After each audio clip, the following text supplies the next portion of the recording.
Hi, everybody. I'm Joe Lample, the Joe behind Joe Gardner, and welcome to the Joe Gardner Show podcast YouTube version, where we're a little more casual, slightly less edited than the audio version, and you get to watch the conversation.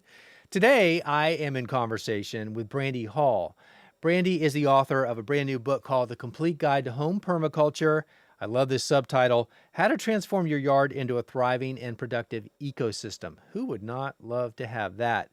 Now, Brandy brings a lot of experience and education to this book. She is the founder and CEO of her own firm called Shades of Green Permaculture. She's based in the Atlanta, Georgia area, and she has a thriving business with a very productive team. And here's what I love about Brandy's work in the topic of permaculture. First of all, permaculture for many of us has been a term that's a little bit muddy in how to get our heads around exactly what that means. And oftentimes when we're reading about it or hearing more about it, focus is on a heavy focus on growing food. And oftentimes it's on larger pieces of property, more farmy than urban or suburban. But where Brandy's firm comes in, she's working with more people like probably you and me in the suburban and urban markets. And she bases her permaculture design practice around three pillars. And that's where we're going to spend most of our time today because it's fascinating and very easy to understand the process. And Brandy does an amazing job of explaining how it's all interconnected as a system to have healthier ecosystems. So that's where we'll spend most of our time. But before we do, I want you to hear her origin story. I always like to start with, how did you get to where you are today and how far back does that go? Well, in Brandy's case, it goes back to her childhood, where she spent half of her childhood in South Florida with her mom and stepdad. They were in the nursery industry, and that is very relevant to where she is today. And then her dad in Western North Carolina in the beautiful, pristine mountains. Quite a contrast. And that's important too. But I think all of that very much had a lot to do with where she is today in sharing her professional life and her knowledge and just her desire to do better and help heal the world like many of us. So it's a great conversation and I loved it and I hope you will too. So with that, let's get into it and I'll see you on the backside. Hey, Brandy, I love your book, and I think this is such a great platform for us to have this incredible conversation. And your title of your book, by the way, The Complete Guide to Home Permaculture, How to Transform Your Yard into a Thriving and Productive Ecosystem. First of all, welcome. I already have a bunch of things I want to talk to you about related to your book and your main topic, but welcome and thank you for being here. Thank you so much for having me. This is really wonderful. It's great to spend an afternoon together virtually. Well, we'll see how you feel when we finish this. Yeah. No, Awesome. I think it'll be fun, and I'm looking forward to this conversation.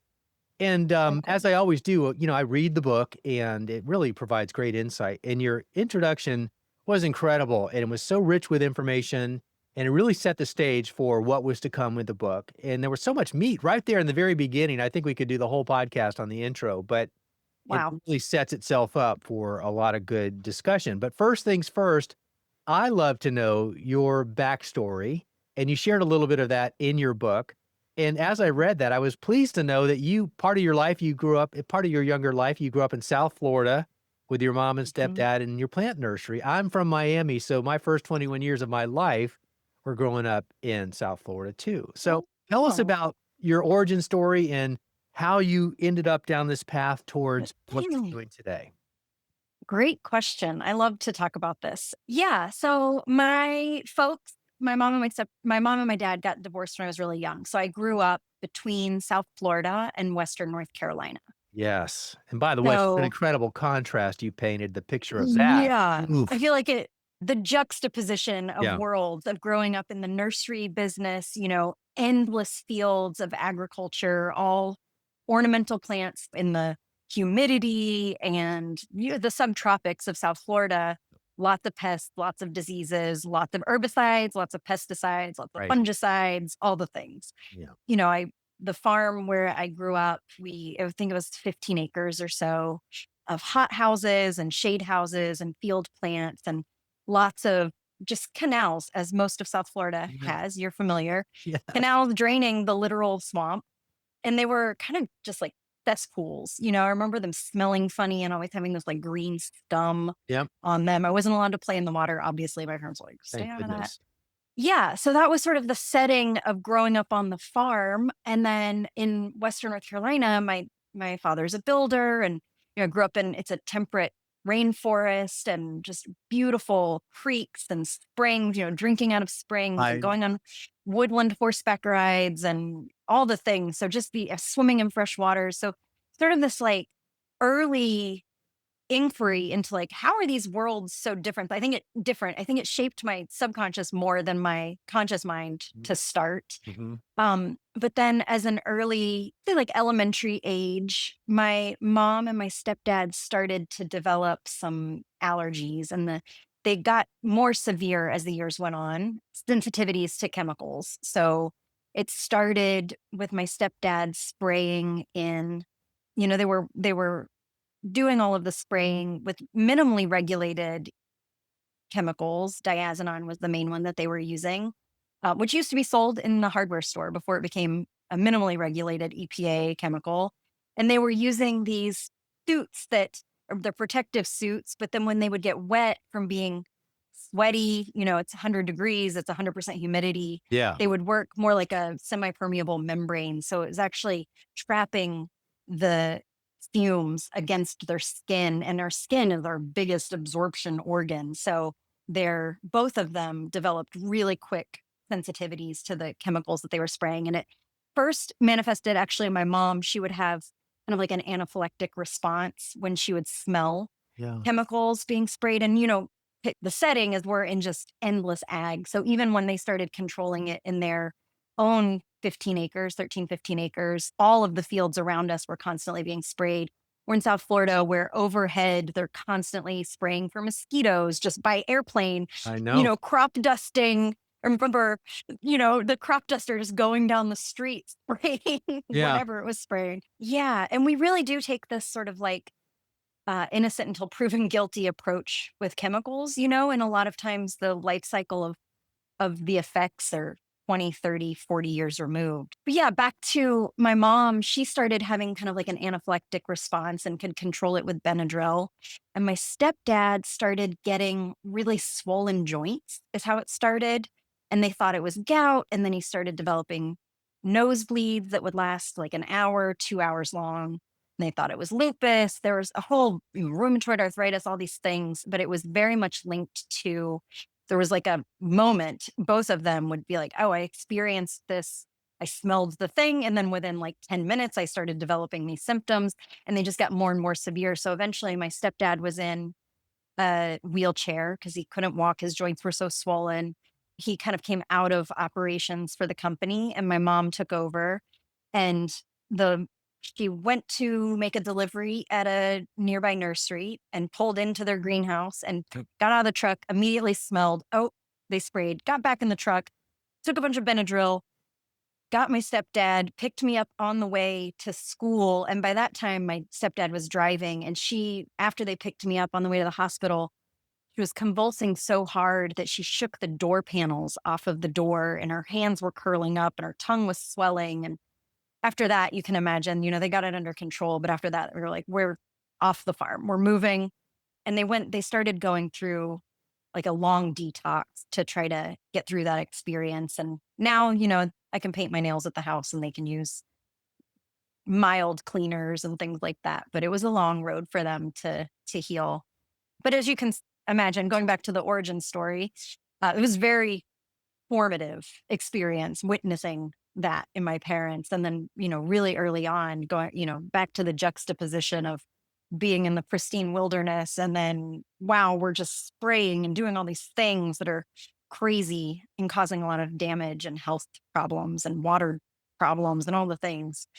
It, So formative- it would be easy to assume, and it may be an accurate assumption to think that influenced your path to where you ultimately landed, or at least to this point in it. Is that the case, or am I skipping yeah. steps? I think it wasn't until later that I realized that it did, but it made a lot of sense in retrospect. Like, oh, yeah, no wonder. I was always drawn to plants and farming because I grew up around that. in both settings. And much later, after I started Shade the Green Permaculture, my company, I realized, oh, this makes so much sense that growing up in that, it jump started this whole inquiry into organic living and healthy habitats and healthy soil and healthy water and the things that I loved so much as a kid when I was in the wilderness, like Yeah. the experience of drinking from the spring and just the smell of like rich forest soil. Those are the things that, really came to influence how we're working with land. I think it's really interesting to hear your answer to that because you really draw us in quickly with your origin story and the history of your stepdad and your mom and their experience juxtaposition to your life in the North Carolina mountains, which was quite the contrast. But as you already said, internally, maybe you weren't externally experiencing or realizing what was happening and the influence it would have, obviously, because it hadn't happened yet. But to fast forward to where you are now and all the things that you talk about and write about and the way you walk your talk seems to be really woven from your experience. No, I mean, I think it definitely influenced it. I think at the heart of the work for me, it's less about growing all your own food and living completely off grid Right. and all of that. It's really about nurturing our connection to life. And 58% of people by 2050, or 68%, according to the UN, will live in city centers by Yeah. 2050. Yeah. So the connection we have to nature and the life we can nurture really is in our yards and in our green spaces. And I really like that about your book because it seems like it's more relevant to an audience that maybe hasn't been addressed for the discipline of permaculture the way that you Hmm. have presented it, more in an urban setting or a suburban setting versus Hmm. farmland and so forth.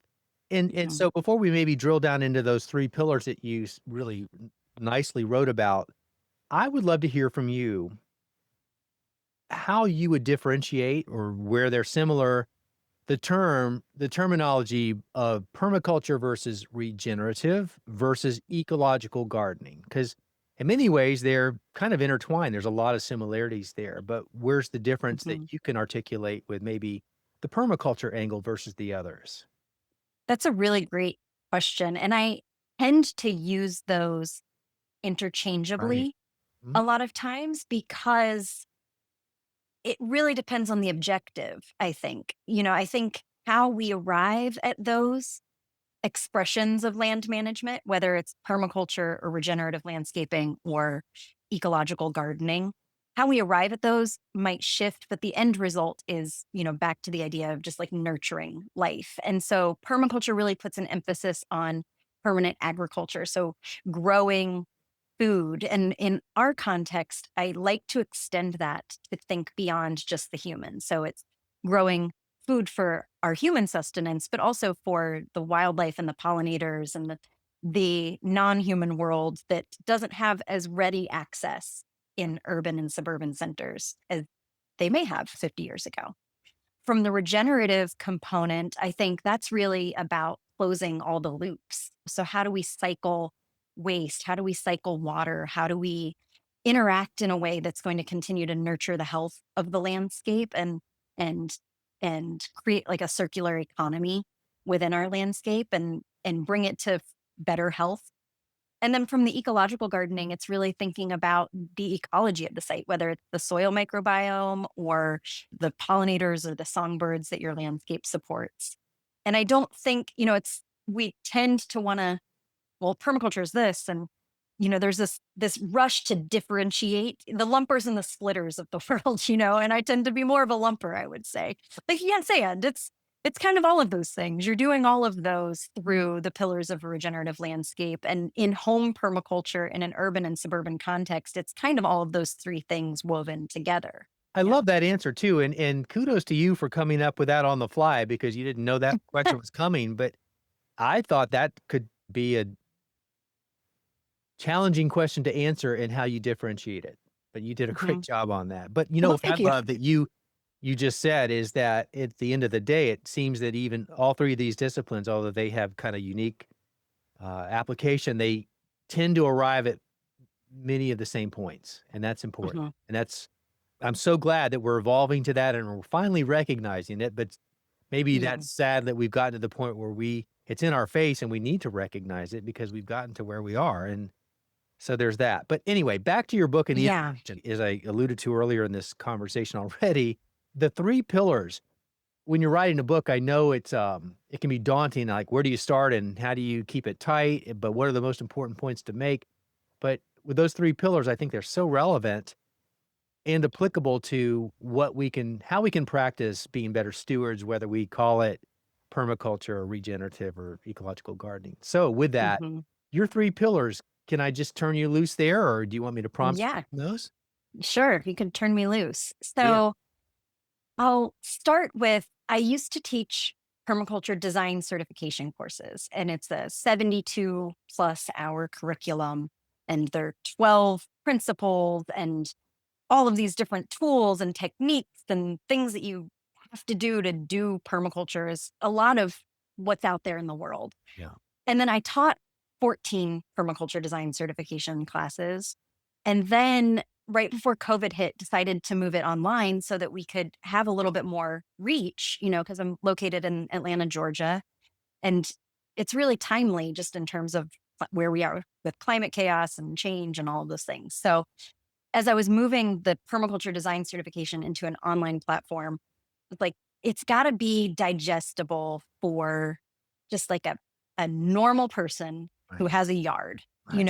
because how do you apply 12 principles or 17 or 20, depending on who you're looking at, and then you weave them in with these ethics, and then you have to build an herb spiral, and you have to do a swale, and you have to do X, Y, and Z, or you're not doing permaculture.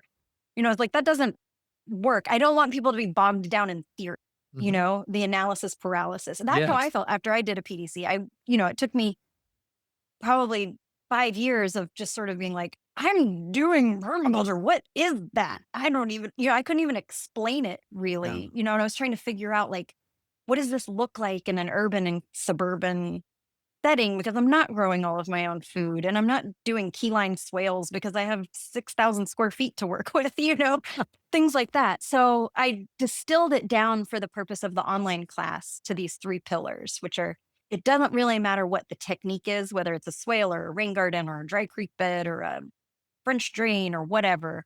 It doesn't really matter what the plant is, if it's part of a plant community there or exactly what the technique is for building soil. But if you're doing those three things, if you're working with water as a resource so that we can restore the water cycle, which is the first pillar, Yeah. if you are you're integrating waste as a resource and closing the loops to build soil in your landscape. And if you're thinking about plant communities that are diverse and serve many functions within a landscape, not just the aesthetic, ooh, that's a pretty flower, then it doesn't really matter what the techniques are, what you're planting exactly, or exactly how you're building soil, or exactly how you're sinking water in. You're practicing the heart of regeneration Mhm. as a land steward. So that's where they came from. It's And it makes so much sense to hear you say it. When I read it, I felt the same way, but it's like, wow, I can really get my head around that. It's not this something out there that I can't quite get my head around. Kind of like what you said after taking the course and teaching all those classes.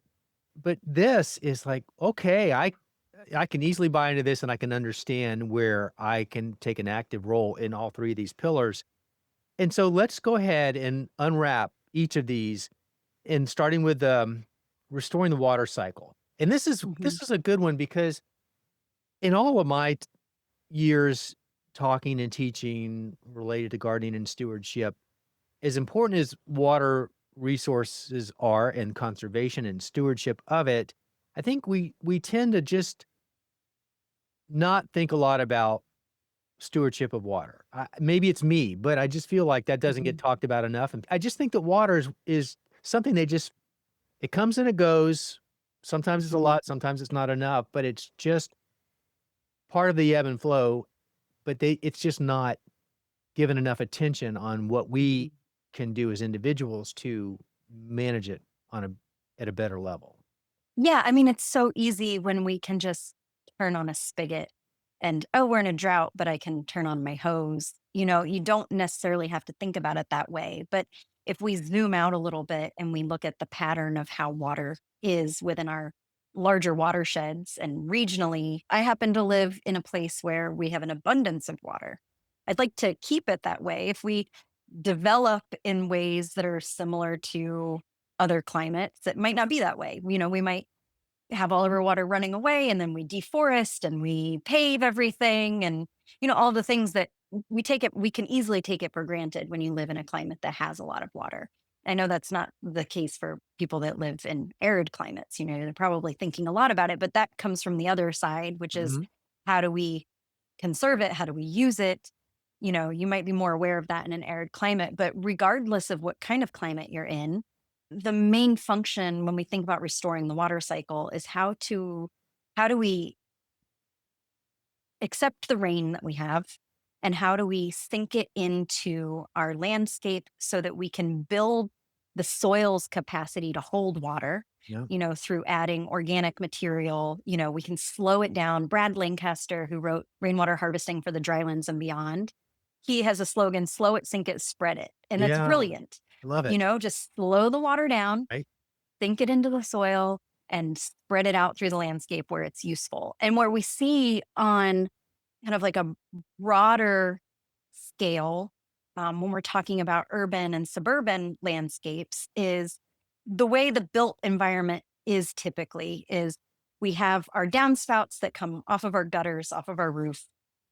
Those go usually to some sort of paved surface, a sidewalk or a driveway, and then or maybe just through the yard. And then that water, it's usually treated as a nuisance. Like the Yeah. builder is like, I want to get it away from the foundation. Yeah. Obviously, that makes sense. But we're not really thinking much beyond that. So it goes to our driveway, and the driveway drains to the street, and the street drains to the stormwater drain, and the stormwater drain goes to the creek, and the creek goes, to the river, and so on and so forth. And then we have these big rain events where instead of taking the water and allowing it to sink into the soil, we've flushed it down the literal drain to the creeks. And then when we have in the Southeast, we experience flash flooding like crazy because we've just let all the water go and the creeks aren't built to hold that much watershed. If it were, one of the principles of permaculture is work like nature for nature. So if we were looking at water systems from a perspective of how does nature manage water, the forest is breaking up and creating a mist out of the big raindrops, and then that's slowly hydrating the forest floor. And then there are lots of plants and there's organic material and there are all these things that are helping the water sink in before it's not just like going down the slope right to the river. Right. So we want to do that same thing in our yard. And then what we see is once we take those downspouts for most homeowners and we route them to a contoured swale or a rain garden, or think about where can this water be useful in my landscape. Maybe it starts with a rain harvesting system, a cistern above ground. And then that overflows and we kind of dance the water through the landscape. So it's Right. sinking in where the plants actually can use it. And then through the soil pillar, we're building the organic material in the soil so it can hold as much water as possible when we do have rains, which minimizes the flood and drought extremes that we experience. And then we use plants to decompact our subsoil. Here we have a ton of clay. So we like those deep taproot plants that are going to break it up, and Yeah. harvest some of those minerals and things that are available from clay that are not usually accessible to other plants. And yeah, start to use plants as our ally too in building soil and the soil's capacity to hold the water. So it's all intertwined. Yeah, and I loved when I read that in your book, it was like, why is this an aha to me now? I should have thought about this a long time ago, but when you wrote the fact talking about the built environment and how water is treated as a nuisance to get off the property rather than consciously keeping it on the property for the benefits that it can provide and to eliminate, runoff and things like that. Mhm. When you are, working with your clients as one of the 3 pillars and you're talking about this and designing with this in mind, are people receptive to that or do they does it take some convincing to get them to be on board with just trying to keep as much of it on property as possible? They're generally really receptive because the benefits of it are that, if you're sinking it into the soil, you don't need to irrigate as much. Yeah. So it's lower maintenance. A Yep. lot of people come to us because they're like, I want something that's lower maintenance. We're like, well, we're creating living systems. Maintenance is love. And the first couple of years, let's put some things in to get everything established and set the stage. But then once we do that, things can thrive with pretty minimal inputs, depending on your aesthetic. So I think what we're seeing at a broader level is, so much of the built environment for a long time has just been like, oh, we'll build, we'll take out the trees, we'll do all the things, we'll run the water to the stormwater system. And it was really pretty unregulated. In the last decade, I would say municipalities have started to implement green infrastructure practices, bioretention areas, and directing builders to keep the first inch of rain on site before, at least in our area. And a lot of municipalities are kind of going this direction more nationally, but keep at least the first inch of rain on site before it ever runs off. And that is really, I think, municipalities have caught on. And so now it's becoming more mainstream because builders had to learn practices to do it, Mm. and so there's less resistance and people actually want that, I would say. An example is with municipalities, if everything's going to the stormwater system, the cost ends up coming back to taxpayers anyway, because the stormwater infrastructure needs to be constantly upgraded to manage an increasing flow of water. Yeah. I use the example of the Sun Valley Water Authority and the Tree People Project in LA, I think, in the book, which is the LA River. They were talking about, the Army Corps of Engineers proposed upsizing the LA River, and it was only going to be like 20 years worth of development that it would Well, be able to accommodate. And it was billions of dollars, the project. yeah. And so this grassroots organization got together and they were like, hey, what if we managed the water in our own landscape, and found that we could spend a couple $100,000 and manage like 100-year rain event Amazing. over 8,000 homes, So it's not new. I would say that it's not new information, but it's slow to catch on and people are more and more receptive. Yeah, the slow to catch on part is sad, but better to catch on eventually rather than never. Exactly. And I'm Anyway. glad municipalities are getting on board because that will affect how the next 50 years unfolds in terms of how we manage water and how our landscapes stay hydrated and healthy. Indeed. All right, we're, probably should go to number 2 and then 3, Okay. and, we could talk about just water for much longer, but let's Oh my do gosh. one of my favorite topics, and that is about soil and soil fertility, and closing the loop and reducing the waste and building soil from what we would typically often throw away, etcetera. So, that's all I'm Mhm. gonna say. Give it back to you because you've got a lot to say Awesome. about this. Awesome. Yeah. With soil, that is a whole world that can be very technical Yeah. and a little intimidating. Like, do I have the right pH balance? Do I have the right, you know, MPK balance, the right Yeah. minerals, all the things. But I Yeah. tried to approach soil from the perspective, not so much of what are the exact elements or the exact pH or any of that, but really from the perspective of let's build the organic material. Like these are Yeah. all the ways you can build the organic material. And the ecosystem will sort itself out. Yeah. You'll get feedback like this plant clearly doesn't like this. The spot. Maybe it likes it over there. Oh, this is thriving over here. It doesn't have to be so technical and it can be, Yeah. but I think to make it approachable for just an average person who's working in their yard, who's not going to be testing rigorously and all of those things. The main thing I want to hit home is that if we build the organic material in our soil, everything's going to be better off for it, right? It's going to stay more hydrated. There's going to be more fungi. There's going to be more beneficial bacteria. There's going to be more opportunities for all kinds of things to grow. So in the book, I lay out a lot of just techniques of how we can build organic material in the soil, whether it's depends on what you're trying to do. If you're trying to remove yard, lawn space and transition it to a meadow, you might scrape all that sod off and compost it or double dig or add compost and lasagna garden. There's a million techniques. Yeah. So that's really, the heart of it is like, let's keep our waste on site. Meaning, our food scraps and our Sure. leaves Yeah. and all the things. And, you could put it right in your beds or you could compost it first. That is kind of a personal choice in a lot of ways. How kempt, going back to the maintenance question, like how kempt do you want it to be?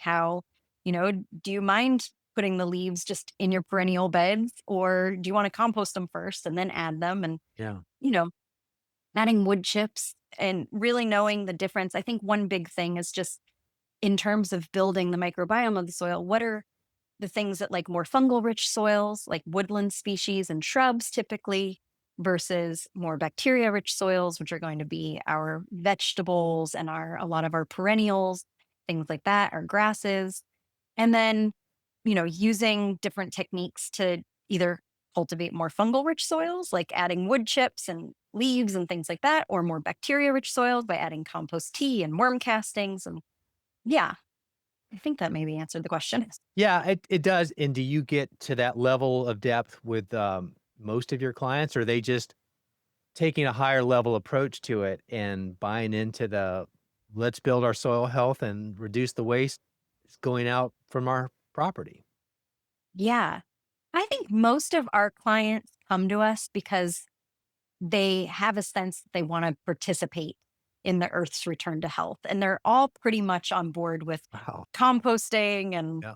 to various degrees. We have a caretaking department, which is our maintenance department, and we do a lot of training alongside of our clients. So they're out there in the garden with us, learning how to move plants around and how to chop leaves or what to do with them in the fall and all these things. Our goal is to we like to say we like to graduate our clients. So our goal is for us to be obsolete. Like you are now a steward of your Yes. land and that is wonderful, Working yourself So out of a job.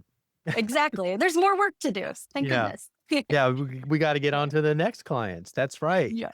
Yeah. So just to recap on this, just before we hit number three, is you're coming to your clients and they're very receptive, which I love the fact that, you have that pretty much built in when you get there. That doesn't hurt to climb the Mhm. hurdles because they're far less severe. So you've got, you're educating them on the water. You're getting them to maybe do things related to building soil health that they hadn't really thought of yet. And that can be Mhm. anywhere from composting to taking the leaves and putting them to relocating them basically.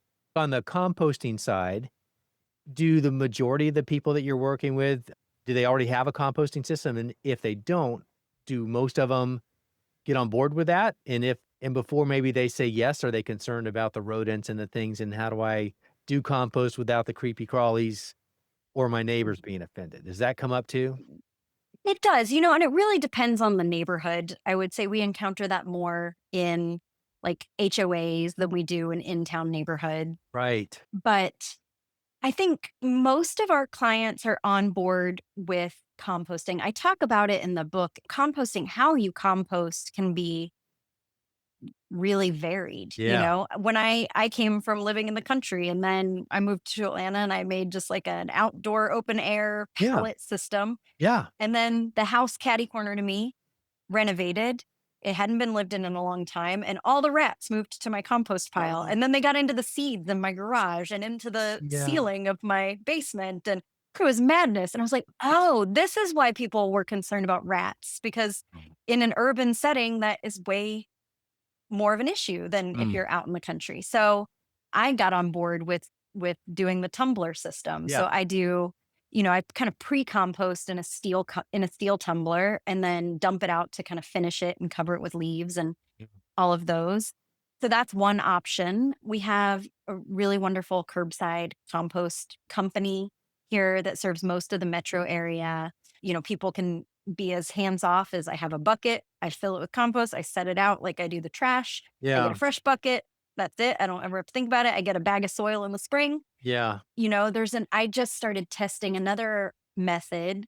It's like a countertop Vigo Yeah. composter. Yeah. It kind of like pre-digests everything at a really low temperature. And then I'm I'm practicing just adding that directly to my garden beds and then layering the fall leaves on top of them and see what happens. Yeah. So, I mean, the joy of composting is that pretty much everything's going to decompose if it's a natural material. So there's Uh, not that high stakes. It might get stinky, it might attract some bugs, there's some animals, but I think there's a method that can work for anybody.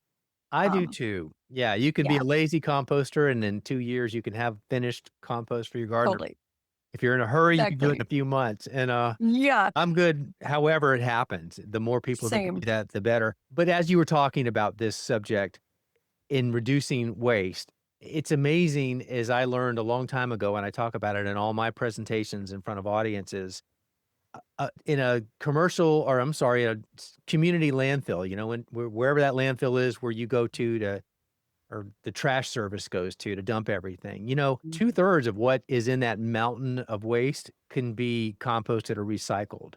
Mhm, 40% of that can be composted. The point mhm. is, a lot of that waste doesn't need to be there because it can be repurposed, converted into compost, and not to mention the reduction in the methane gas and all the other Mhm. benefits of that. So many benefits, which, Project Drawdown, which is the book edited. Are you familiar with Project Drawdown? A little bit.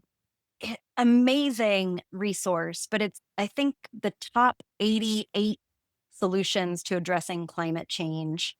Paul Hawken is the editor of it, but it was a consortium of scientists from all over the world Yeah. putting their heads together and measuring the metric ton reduction of greenhouse gases based on different practices. And compost is real high Mm, at the top mm. of the list. But then there are a lot that fall under, our land stewardship practices like composting, like keeping forests intact by replanting forests, by organic agriculture practices, pesticide reduction, all these things. And we can contribute to those things in our little microcosms of, half acre, quarter acre landscapes by planting more trees and composting our waste. And that adds up to this beautiful tapestry of people that are also making an impact. So Yeah. it's a hopeful thought. It is a hopeful thought and actionable too, because people can do something that's tangible and, I don't know how quickly they see the benefits of some of the bigger projects like, the best time to plant an oak is 20 years ago or a tree 20 years ago, but the next Right. best time is now, right? Okay, Brandy, this has been a great conversation, but we have another pillar to talk about before we wrap up. So let's get there right now. And that is, if I have it right, it's preserve and restore biodiversity by building plant communities. Is that Mhm. right? That's the one. So yeah, so when we think about, I have a teacher, Dave Jackie, who wrote Edible Forest Gardens, and he says, "Don't plant plants, plant ecosystems." So that's what this pillar is about. It's about not thinking about plants in isolation, but thinking about how plants build resilience in our landscape by serving many functions. Yeah. So I lay out in the book 13 functions in a landscape within an urban or suburban context specifically that can be anything from, you know, adding nutrients to the soil, like dynamic accumulation. That's a term that's really popular Yeah. in permaculture. You deep taprooted plants that pull nutrients up, Right. accumulate them, assuming the nutrients are in the soil. They're not pulling them out of thin air, but pulling what's there up into their leaves. Those leaves die in the winter, and then those nutrients are released into the upper horizons of the soil for the more flat rooted plants to get. So you want, varied root structure, different types of root structures play a role in the soil health. That can be like adding nitrogen fixers, like all of your legumes Yeah. or clover to your yard. So every time you chop that back, the roots die back a little bit and release nitrogen. So you have a natural fertilizer source instead of adding synthetic nitrogen. It can be privacy. Function in the landscape of a plant can be a privacy hedge. So it can be edible, medicinal, an insect nectary, a songbird habitat. There are so many. There's 13 that I've identified that I talk about. But then the idea behind first knowing the different functions within a landscape, and beauty is one of them. And then when you build out a plant palette, picking at least for every plant, you want to identify at least 3 functions that it plays within that landscape. Uh-huh. And if you start doing that, you start to build this really resilient and diverse palette. You have things that are in permaculture, they call it stacking functions. So you have something that, like a rosemary plant, is a great example of this. It's aromatic, so it's considered an aromatic pest confuser. It's an insect repellent, right? It's evergreen, so it can be seasonal interest. It's culinary Yep. herb. It's a Yep. medicinal herb. It's a Yep. pollinator habitat, with its flowers. So when you start thinking about plants and all the different functions they can have within a landscape, Yeah. and you start to build your plant palette accordingly, then all of a sudden you have this robust and resilient and multifunctional landscape palette, which is pretty exciting. That's a plant community. And a new appreciation for plants because a lot of people, generally speaking, maybe the non-gardeners or the people that really haven't given thought to the value of a plant, they just see it as a landscape element that adds Hmm. aesthetic appeal, right? Hmm. When you get to learn that, some of these plants that we have the option to put have much more ecological value and many more functions, and Hmm. some of the wildlife specifically has co-evolved with that specific plant. And, Hmm. you could get super geeky on it if you cared to, and it would Yeah, be incredibly fascinating. I'm raising my hand to that because I think that's the coolest thing ever. And I and agree. you mentioned the, privacy hedges as a function that people can consider Mhm. too. And I love that one because, oftentimes and I just recently gave a talk on, keystone species Mm. and connected corridors, wildlife corridors, and the importance of that, especially in an urban environment, because, one of the biggest risk we have to the continuation of healthy ecosystems and biodiversity is the degradation of connected corridors because Mhm. wildlife can't do what it needs to do or get to the next place to have that contiguous flow. And we break it up with all this urban development and these Mhm. these Highways and highways, yeah, and mhm. they're the obstacles, which are referred to as matrix at the break point between connected corridors.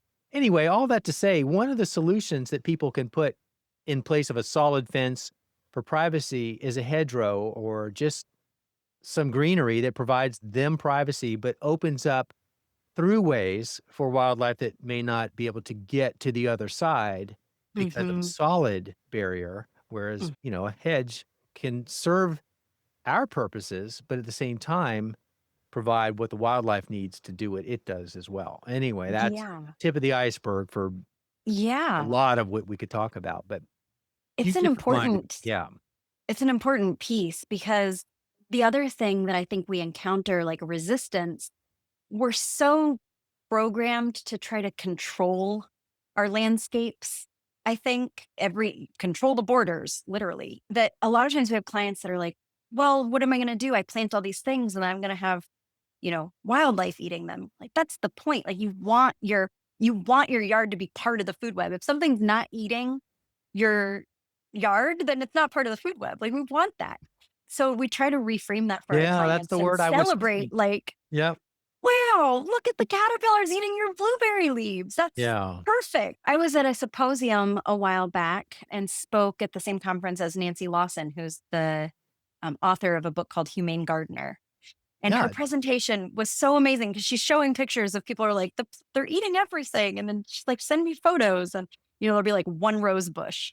And like, there's nothing else in the landscape but lawn, maybe a boxwood or something. She's like, of course they're eating. That's the only thing they have to eat. Like, plant abundantly, and that's the exact same message we tell our clients. Like, oh, they're eating all your blueberries. Well, you need more blueberries because the Yeah. birds haven't eaten enough yet. She's the best ambassador for well, she's known as the humane gardener, and coincidentally, you bring it up, but she and I are I'm hosting on her behalf for us, my audience, a, webinar next week on, I can't remember the title, but it's just ecological ways to cohabitate with the wildlife in your environment that you perceive as destructive, well, they're humane ways to find a balance, right? Hmm.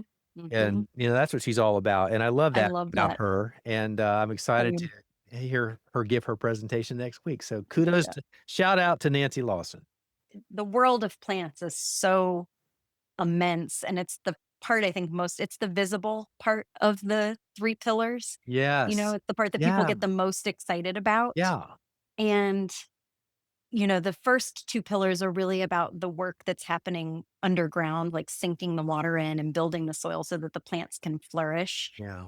yeah, it's just a really, it's the part that is the most accessible. And I think also, we have a tendency to want to demonize plants in our yard. And when we're thinking about from an ecosystem perspective, asking like, what is the work this is doing, and how do we replace that with something that's more functional, that's not going to outcompete biodiversity? The topic of native versus non-native, versus invasive is a really hot topic in the Yeah, it plant is. world. And I give a kind of a decision making framework that we use. I challenge people to not just immediately demonize, like, oh, it's non native, it's immediately out, Right. but really understand, like, why is that plant thriving? Why is it opportunistic in our landscape? What is it trying to repair? English ivy is a great example of this. Like, where I live, there's English ivy kind of takes over the forest floor. It outcompetes everything. It climbs the trees. It threatens the biodiversity in our forests. It takes down large trees when left, untended. But then if we kind of peel back a layer a little bit, what is ivy doing within our landscapes? Like, in the post construction landscape, the practice in construction is just scrape all the topsoil off and sell it. And then you're riding your machines all over it. And that's just getting compacted clay. And then you're making it inhospitable for a lot of the more tender rooted native plants that might exist. And so ivy does this amazing work of coming in and being really aggressive and trapping all of the dead animals and branches and leaves that fall and water and all of these things, that it builds soil rapidly, Mm. so there's a repair aspect to the plant as well, which is really not to say we should be out planting English ivy, but I think just to check ourselves, like, how are we demonizing this versus seeing the ecological intelligence of the landscape beyond our own Mm. kind of like human perception of what's right and wrong, and not anthropomorphizing the plant. Like we always Just do. it's doing it's what it's doing. Yeah. We should probably pull it out so we can make some space for other plants to come in, and restore the biodiversity. But it's just an interesting kind of inquiry, like, okay, it's not great, it's out competing everything, but what is it doing, so that then we can make plant choices that are kind of helping to fill that same kind of niche when we start managing it. And then when we are planting, is there a plant that would function better than this one? That's the Mhm. kind of plant decision making chart that I lay out. Like, okay, is it native? Is it not? Is there a plant that can replace it, that is native, that fills the same niche? If not, is it aggressive? Okay, if it is aggressive, do you have a long term management plan that's going to outlive you? No. Okay, don't plant it. Find something Yeah. else. you Yeah. know? Yeah. And of Yeah. those plants that those do-gooder plants, are there plant choices that you could make that have even greater ecological function than the other ones? I mean, there's even a hierarchy Mhm. among the good plants, and the Yeah. keystones that, do 96% of the value, like when you gave that example Right. a second ago of, celebrating the fact that the caterpillars are eating the blueberry leaves, and then to let people know that, well, do you realize that caterpillars, a wren in her clutch needs, 6 to 9,000 caterpillars Oh, I from know. birth to fledging per nest. I mean, come on, we need those We need caterpillars, so whatever we need to do to totally, support our landscapes caterpillars. need to be caterpillar farms. That's Right, right, right. right. And Yeah. just, I guess, the closing thought here, and the reason I love this three-pillar concept is that, it is a system. It's a system to build the soil and to be conscious of the value of what the water is doing on the land under our watch, and then proper plant choices. And when those are all working together, as they should in a healthy ecosystem, we're doing good, and we can do better. And just I feel like we're moving in that direction with the work like you are doing and the books that you are writing and others as well. And I'm hopeful. I mean, I wish it would happen a lot faster than it is, but I feel like we've come a long way in the last X number of years, where we used to look at plants and all we cared about was that they be pretty for us. But now we're Mhm. recognizing the responsibility that we have to be conscious of what we can do to help support a bigger system than just ourselves.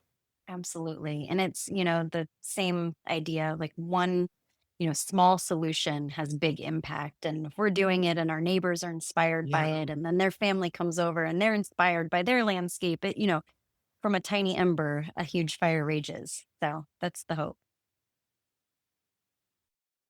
Well, I hope you enjoyed my conversation with Brandy as much as I did. If you have a question or comment, please feel free to leave it below because I always look forward to hearing what you have to say. And we will use the captions section to provide additional information, such as relevant links or other things that we didn't get to include in today's conversation that are also beneficial to what we talked about today. And we will have another episode next week. It's Thanksgiving Day next Thursday, but we have a great encore episode queued up for you and ready to go. So you can look forward to that. And I look forward to checking back with you the following week with our next live episode. So thanks for watching today. Take care. Happy Thanksgiving. And I'll see you back here really soon.